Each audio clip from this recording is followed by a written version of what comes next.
दीपरत्न निलंगेकर। जालन्यात मोठ्या प्रमाणावर होणाऱ्या रेशीम उत्पादनामुळे सिल्क सिटी म्हणून जिल्ह्याची ओळख निर्माण होत आहे। आता याच रेशीम कोशापासून तयार होणाऱ्या धाग्याला हातमागावर सुंदर रेशीम साड्यांचं रूप देण्याचं काम महिला करत आहेत।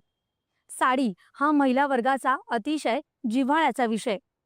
याच उद्योगात नवनिर्मिती करत जालन्यातल्या 30 महिलांनी एकत्रित रेशीम साडी बनवण्याचं प्रशिक्षण घेऊन रेशीम साडीचा जालना पॅटर्न तयार करत आहेत।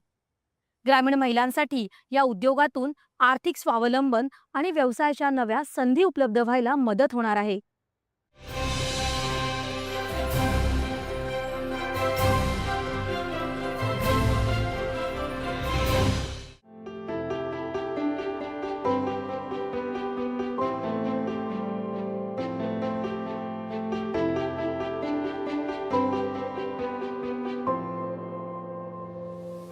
साडी हा तमाम महिला वर्गाचा अतिशय जिव्हाळ्याचा विषय। याच उद्योगात एक पाऊल पुढे टाकत जालन्यातल्या महिला हातमागावर रेशीम साडी बनवण्याचं प्रशिक्षण घेऊन आता रेशीम साडीचा जालना पॅटर्न तयार करत आहेत। आज आपण बघतोय की जालना जिल्ह्यामध्ये गेल्या दशकामध्ये रेशीम लागवड वाढलेली आहे, तुती लागवड वाढलेली आहे। इथं मोठ्या प्रमाणामध्ये कोश निर्मिती होत आहे आणि ही कोश निर्मितीचा कोश आहे म्हणजे धागा जो आहे त्या धाग्याचा वापर इथं व्हावा आणि खऱ्या अर्थानं रेशीम हब म्हणून जालन्याला आज मान्यता मिळत आहे। तर त्या अनुषंगानं इथला धागा आणि इथे साडी तयार होते त्यामध्ये म्हणून लँड टू सिल्क अशा पद्धतीचा कन्सेप्ट घेऊन या ठिकाणी हा जिल्हा प्रशासन आणि कृषी विज्ञान केंद्र यांच्या मदतीनं किमान महाराष्ट्रातील तरी सर्व केविकेमध्ये हा पहिलाच उपक्रम या ठिकाणी सुरू झालेला आहे। याचा आम्हाला निश्चितपणे इथं आनंद आहे। भविष्यात प्रशिक्षण जरी संपलं तरी त्यांना त्यांच्या गावात किंवा त्यांच्या घरी ते एक हातमाग देऊन त्या मातावर सपोर्ट करण्याचा या ठिकाणी विचाराधीन आहे।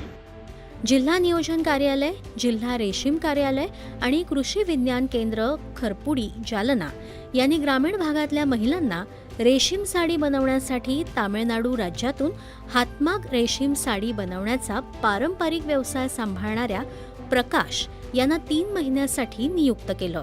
त्यांच्याकडून महिलांना रेशीम साडी तयार करण्याचं प्रशिक्षण मिळत आहे। हमारा तरफ से पैटर्न तो कांजीवरम पैटर्न चल रहा है। वो ऐसा वाला पैटर्न तो इधर भी जालना में महाराष्ट्र में डेवलप करने के लिए कलेक्टर सर और इनको केवीके जालना करपुड़ी इनका तरफ से भी रिक्वायरमेंट आया था तो गवर्नमेंट तरफ से कंट्रीब्यूट करके इधर तो चल रहा है।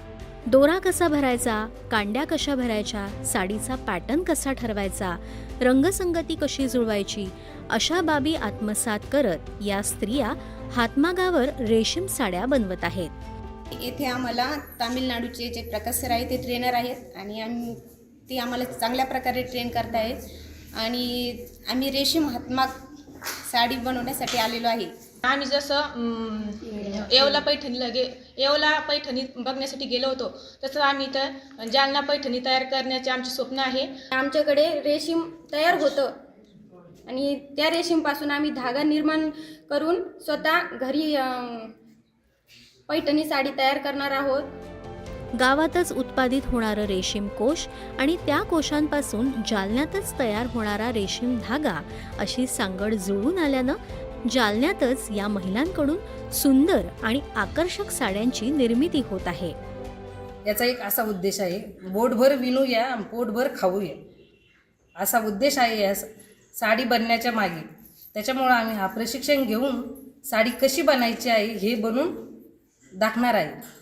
आम्हाला पहिल्यापासून सगळं शिकवलेलं आहे, कंडी भरणं, डब्बा भरणं, चक्री करणं, ही भीम भरणं, सगळ्या गोष्टी शिकवलेल्या आहे। त्यामुळे आम्हाला ज्याची निवड करता येईल ते कामात आम्ही परिपूर्ण होणार आहोत।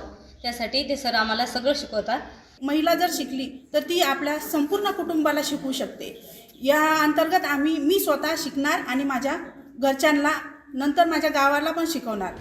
शेतात राबणारे हात आता सुंदर सुंदर रेशमी साड्या निर्माण करत आहेत। नुकतंच या महिलांनी येवला इथं पैठणी बनवण्याच्या कारखान्याला भेट देऊन या व्यवसायाची माहिती घेतली। आता पैठणीचा जालना पॅटर्न तयार करणार असल्याचं या महिला आनंदानं सांगतात। प्रचंड आणि प्रबळ इच्छाशक्तीने काम करणाऱ्या या महिलांमुळे या सिल्क सिटीच्या शिरपेचात मानाचा तुरा रोवला जात आहे. दूरदर्शन बातम्यांसाठी अनंत साळी, जालना.